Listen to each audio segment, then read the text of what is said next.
யாரிடமிருந்தும் எதையும் எதிர்பார்க்காதே, அது உன்னுடைய மகிழ்ச்சியை அழித்துவிடும்.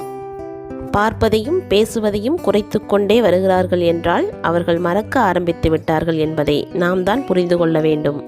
தரையில் கால்படாமல் சிலரை நீ தாங்கென்று தாங்கினாலும் கழட்டி விட வேண்டிய இடத்தில் உன்னை கழட்டி விடுவார்கள்.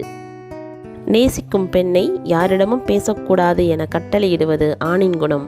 நேசிக்கும் ஆண் எத்தனை பேரிடம் பேசினாலும் அவன் அன்பு எனக்கு மட்டுமே என நம்புவது பெண்ணின் குணம். பொறுத்திருந்து பார், உன்னை ஏமாற்றியவருக்கு காலம் பதில் சொல்லும். மனமிட்டு பேசுங்கள் கணவனிடம், எதையும் மறைக்காமல் பேசுங்கள் மனைவியிடம். குடும்பம் ஒரு கோவில், அதில் விளக்கு ஏற்றுவது பெண்ணாக இருந்தாலும் அதை அணையாமல் காப்பது ஆணின் கடமை.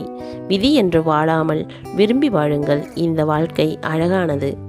இந்த நாடகமான உலகத்தில் வாழ நன்றாக நடிக்க தெரிந்திருக்க வேண்டும்.